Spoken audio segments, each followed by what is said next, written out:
Hi, and welcome to our webinar on Jim2 Workflow and General Ledger. A common thing I hear when I talk to customers is that they don't know what they don't know. And as such, we'll cover each topic from basics to advanced usage to make sure that you're all fully informed of each section. At the end of each session, we'll have a Q&A in which you can type any question you like into chat. We'll either answer live or get back to you with an answer after our webinar. I also wanted to let you know that these webinars and other short informational videos are available in our Learning Centre. You can find this on our website by going to jim2.com.au, highlighting resources and then clicking Learning Centre. Finally, before we get started, I wanted to thank everyone that filled out the survey ahead of this webinar. It was great to see what our customer base wanted to know more about around GL accounts, general ledger and workflow.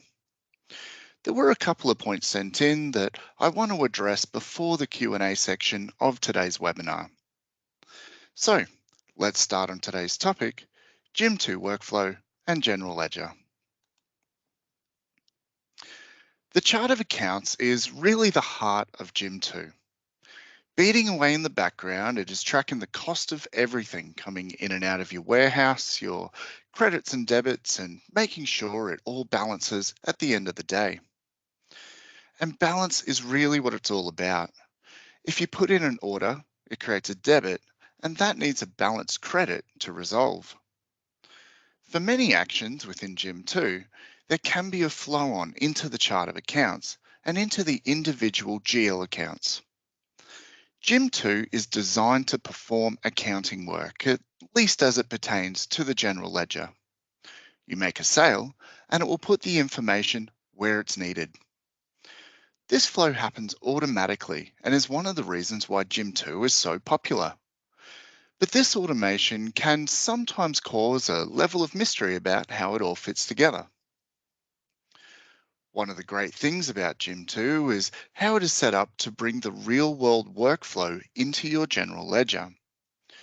In today's example, we'll be looking at how receiving a delivery of goods with an invoice and then using that inventory on a job and then receiving a payment for those goods will affect the general ledger.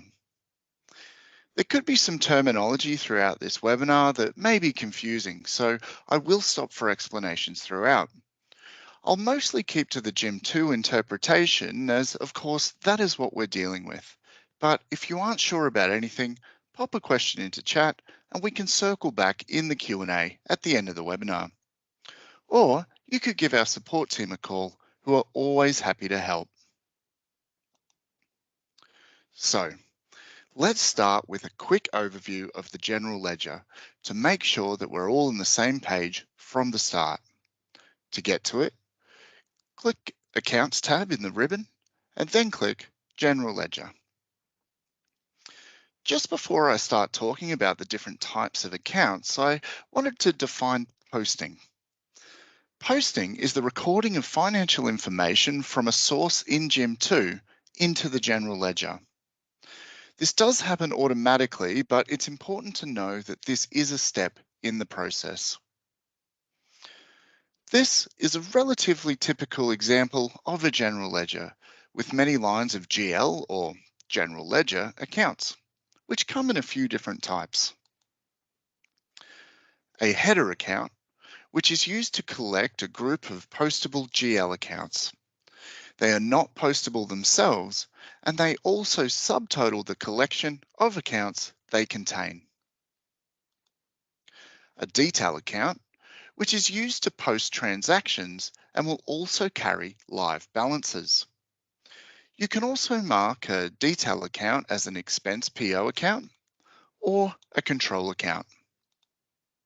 By ticking it as an expense PO account, it will become available as a selection when you're processing an expense order. A control account will restrict users from posting directly into this account. This would prevent things like general journals, checks or deposits, bank fees, interest, or even debtor and creditor adjustments from being posted directly to it. And finally, we have the detail, check account, and credit card account. These are typically used for bank accounts and are selectable when reconciling bank feeds. They are also accounts that are subject to bank reconciliations.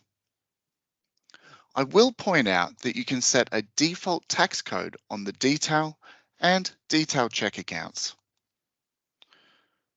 which will automatically apply the tax code to the related transaction being posted. From here, we have a set of tabs across the top. These tabs are grouping the GL accounts into groups for the purposes listed on the tab. The 8 tabs are Assets, which will show the value of products and third-party services that you have in stock and are able to supply. Assets also indicates the value of cash, customer debt, and equipment that a company is holding. Liabilities. This will record any debts that your business is incurring, including supplier debts and loans from other parties, as well as unpaid credit card expenses. The GST paid and collected accounts are also in liabilities. Equity will show the any capital provided to the business, retained as well as current year earnings. Income. This will show all the sales of the various stock and service groups that you have set up, as well as freight and labour. Cost of sales. This tab will show all costs that you have incurred by providing stock to sales. Expense.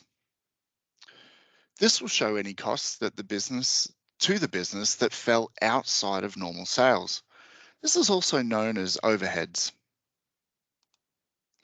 Other income will show sources of income that are accrued outside of the company's main business. This could be things like interest or debt recovery. And other expenses, which will show debts that are accrued outside of the company's main business. Okay, that's a really general overview of the general ledger. We will be coming back here periodically over the webinar to show things moving in and out of different areas. From a workflow point of view, to be able to buy or sell something in Jim2, we need to have a stock code. The stock code will have listed a stock GL group where it can be recorded in the general ledger when it's involved in a transaction. You can see that here. Stock GL groups are groupings of GL accounts that cover multiple scenarios. If we go to Tools, Setups, and then Stock GL groups, we can take a bit more of a look. We can see that first we must nominate the stock types that the group will apply to with 3 options: depleting and special, non-depleting and journal stock, and labour and applies stock. Then we need to give the stock GL group a name that makes sense for the group that we're creating. And then we can set 3 GL accounts against it. One that will be used when purchasing the stock in this group, one for the COGS or cost of goods sold, and one for the income or liabilities. By doing this, you're telling Jim2 that when these scenarios are encountered by this stock, that these GL accounts will be used. Looking at some examples, we can see the machine parts group has a particular set of GL accounts, while the labour on site group has a different set. The labour workshop group is different again. And this is all to help you report on where your money is going when purchasing, where the cost of goods sold is incurred, and to see where your income or liabilities are generated.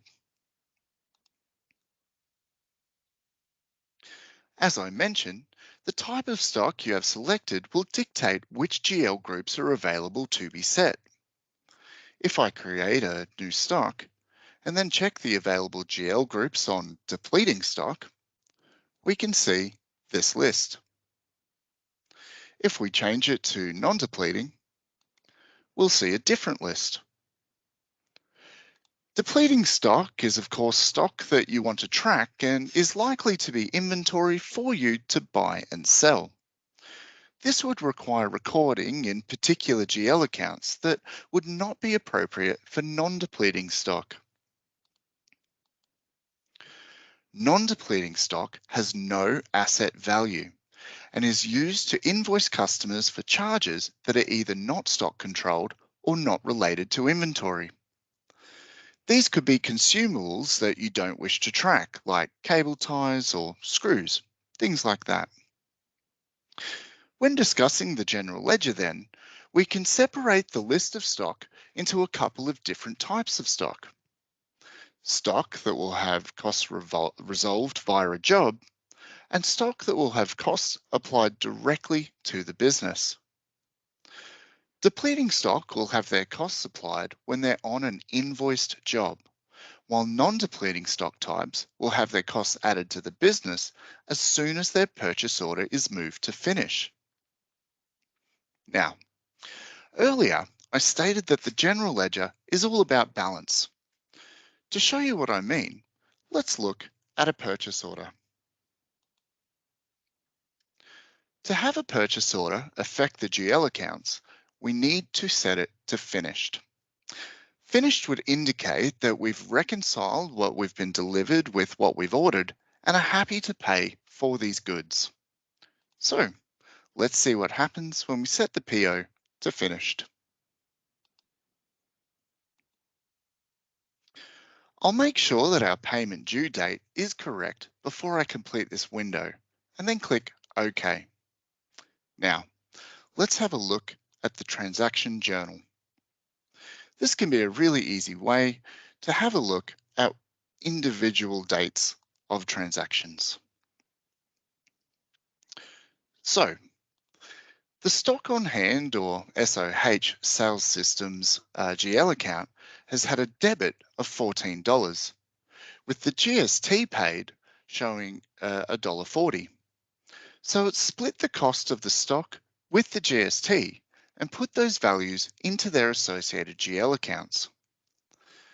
We also have a credit in the trade creditors GL account. When viewed in the general ledger, this GL account shows how much we currently owe creditors, and so everything is in balance. To see these in the general ledger, we can use the number to the left to find. So next to SOH sales systems is 1-1380. The first number 1 refers to the tab that the GL account is on, so 1 for asset. The next number, 1380, will be found in order from top to bottom. This GL account, because it's grouped in assets, we know that it's stock on hand that can be sold. Now, remember I mentioned earlier there are a couple of types of stock that behave differently depending on where its costs are recognised. Well, that was for depleting stock. So let's try a non-depleting.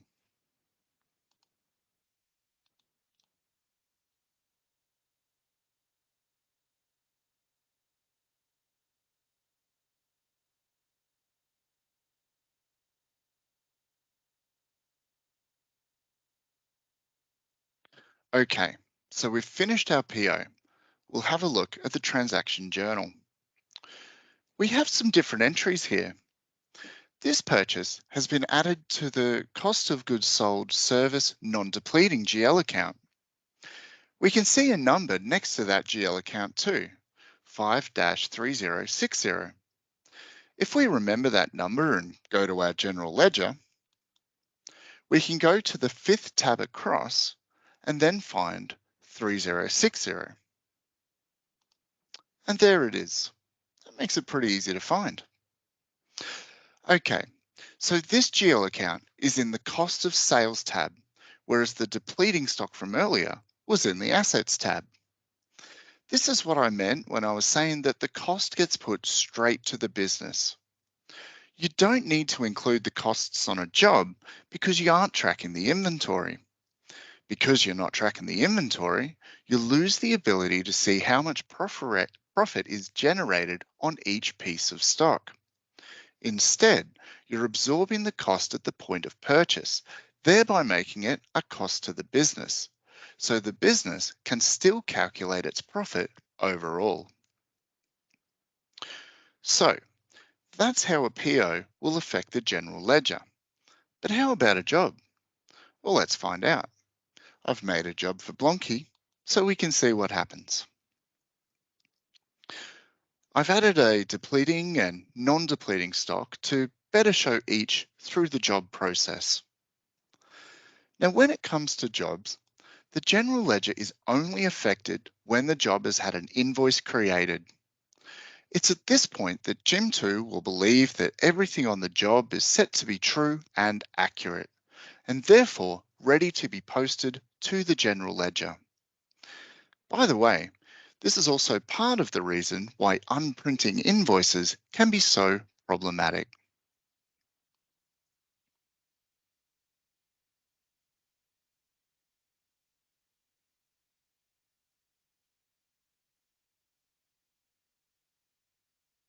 Okay, so we can see that a few lines have been added here. There is a debit in the trade debtors GL account. This is to show that we have a debtor that has accrued a debt with us but has not yet paid it. If we look at the trade debtors GL account in the general ledger, we'll see all money currently owed to our business on invoice jobs that have not yet been paid. Again, we can see that the GST has been automatically added into its own GL account. And then we have two GL accounts for income, one for sales and systems, and one for service non-depleting. These are to show the depleting stock and non-depleting stock's income, respectively. We can see that this lines up with the GL groups that we have on the stock codes too. Even though they were added to the same job, they've been separated into their own GL accounts to help you report on where you receive income from. Next, as we've issued an invoice for this job, we'll need to take a payment.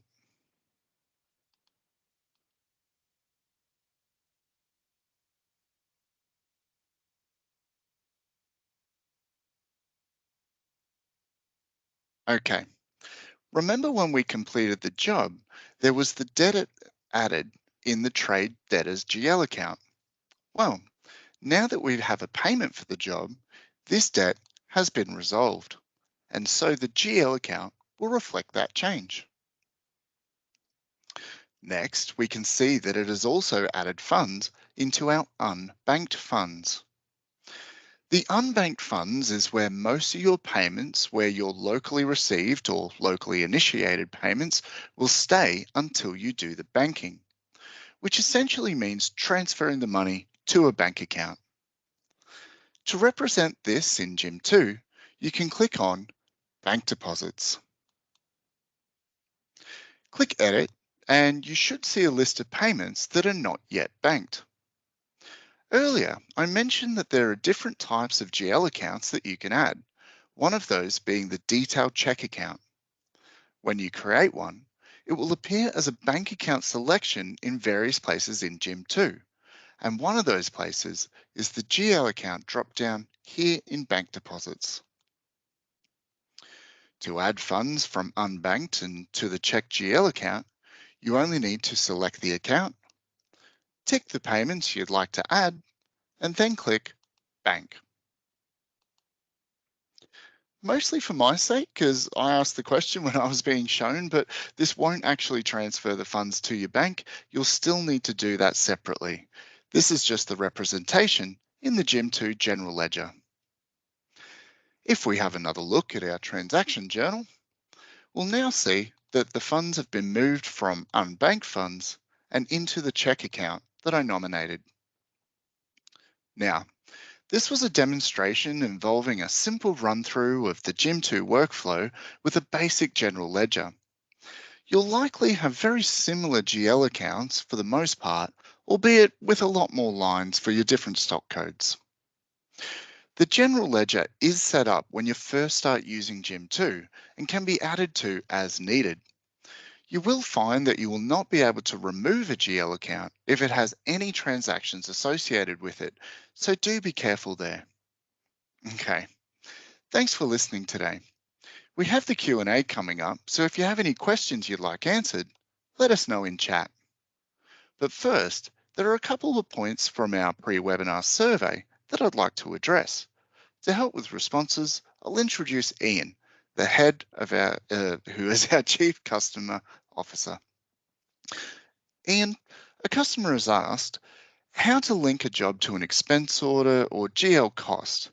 I know we don't have the ability to link an expense order to a job, but how does it link to the GL? Thanks, Ash. I think your demonstration today has shown how when we do transactions, they link via stock GL groups. And so if we're looking to say that a cost should be appearing, a cost for product in effect or services is going to appear in an expense ledger account, then it needs to be part of a GL group, just like your screen that you have here at the moment. So if you look at that example, if you'd like to bring that back up, you can see we're talking about a COGS account of 51040.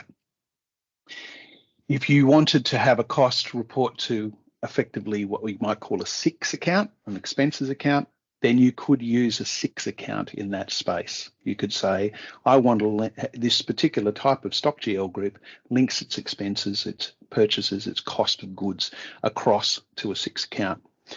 Now, there's no way to link an expense account that isn't part of a GL group to a job. So we are talking about using stock to reflect it. Fantastic, thank you.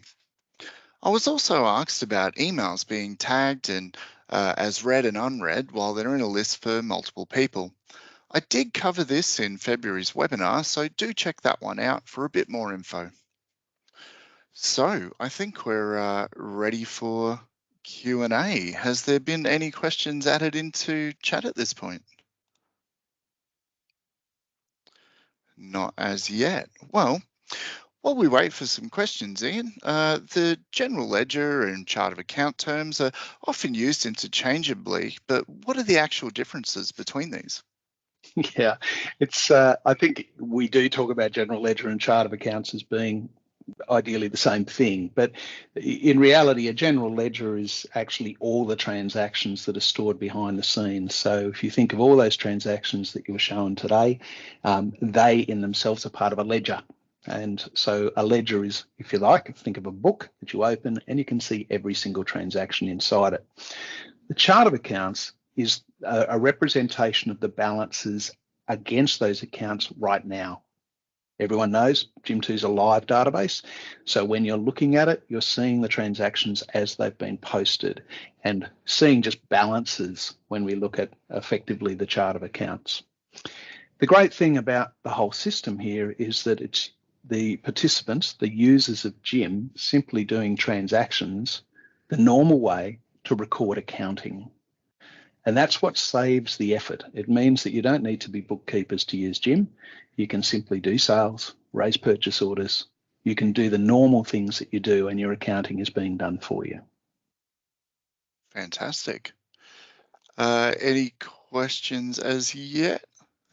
Not quite. That's okay. I might have another question up my sleeve for you.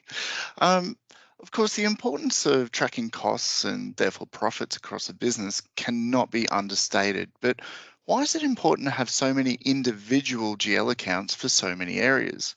Couldn't we say have one for stock, one for labor, one for freight, and let that be enough? Well, of course we could. If you're talking about the products and services that you sell, a very simple chart of accounts, for example, could have one stock on hand account for sales, one income account for sales, and one cost of goods account for sales. But the beauty about structuring it in a different way, such as the vision you have at the moment on the screen, is that you're able to see the value of the stock in a specific type of category. So looking at your screen right now, we can see stock on hand sales monitors, which is 11320. And that's just telling us the value of our monitors that we're holding in stock is $7,000, which is quite separate from our software balance. And I think that's where you've got a benefit in Jim, being able to tie major groupings into these GL groups. Now, from an income point of view and from a cost of sales point of view, our suggestion is always to mirror what you did with assets when they're set up.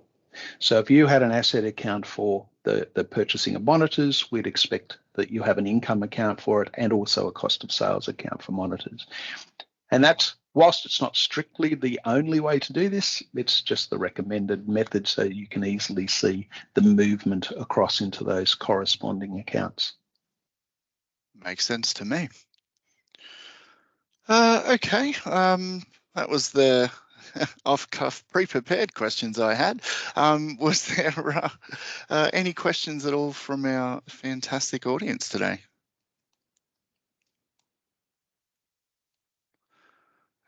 Okay, still no questions there, so we may have to take that as silence is golden. Well, we sure did cover a lot today about the Jim2 general ledger and how transactions flow through it. Today we covered the types of general ledger accounts, the 8 general ledger account groups, how the transactions are kept consistent by using the general ledger groups, as well as workflows of how it all moves through. Thank you again for attending, and I'll leave some information on the screen about how you can get in touch with us. I look forward to seeing you guys in the next one. Ash, can I just jump in for a sec because Lainey Absolutely. has asked a question here. Oh, my apologies. Yes, please. That's okay. And Lainey's just asking about unprinting and the complications, as you've mentioned briefly in the session. The issue with unprinting a customer's invoice because the values are incorrect, for example, on the stock, is our main concern relates to, has the customer received a copy of that tax invoice? If they have, then unprinting is not our recommended way to redeem or fix that issue. It would be in fact a return from customer for the original invoiced amount and then to re-invoice the client for the correct values. The issue with having an unprint and an invoice in the marketplace is simply that the same invoice number could be used on the 2 transactions, the initial one and the one that you then did after the unprint, and yet they may not share the same information. They may have different pricing on it, and that would be an incorrect way to show the customer what was going on. If you had an invoice 117, for example, and it said $100, but then you then got the same invoice again and it had a different amount, that would be concerning. So that's why we suggest returns from customer would be used in that circumstance. If you've invoiced a client, but at this point that invoice has not left the system, has not gone outside, then potentially you could unprint it because those invoice ramifications wouldn't be there. But you do have to be very careful. Every time you unprint, Jim is reversing. It's doing the reverse of what it was that you did in the first place when you invoiced. And that includes the dates when these things occurred. So you need to be very careful when unprinting. Thank you, Ian. That was a fantastic explanation. Is there a way of changing a stock code to a different general ledger group? Great question. There isn't once you have transacted the stock code. So when the stock codes are actually put into the system, you have to make some very early calls, and you all have had to do that. So you had to say right from the outset, when you added the code, which GL group am I going to report to? Once a transaction has occurred, and that transaction, by the way, could include a quote, then at that stage, that is the GL group that that stock code needs to continue to report to. Now, changing it, programmatically or otherwise, can cause some grief. But we're happy to talk to you about the circumstances to see if there is any way that we can assist. But usually what needs to occur is that you would need to create a new stock code that does report to the correct area and then remove the stock code that reports to the incorrect area. And that may necessitate stock adjustments. Follow-up question, could it be changed so that it can be changed at the start of a new financial year? I'd imagine that may be important if you wanted to, actually, I'm not sure why that might be important. Is there a scenario you can think of in which you would want to track years individually on stock? Well, I'm gathering that the question is more about a P&L issue than it is about a balance sheet issue. Certainly, when we're talking about depleting in special stock, which of course incorporates asset accounts, there's no way to move it, no. At a P&L level, we're happy to talk to you about that. So if it's a non-depleting stock or a journal stock or even a labour stock, potentially we could discuss it. But the rule that we want you to take away with this is all about being able to make a decision and, as best as possible, stick to that decision. It's about the integrity of data. You want to be able to do stock valuations accurately. It needs to stay in those GL groups.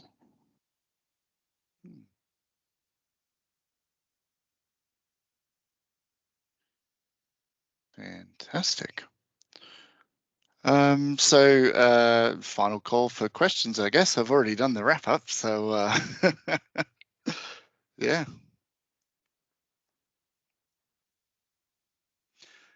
Okay, well, we might call it there. Again, thank you everyone for attending, and we will see you at the next one. Thanks. Thanks, Ash. Bye.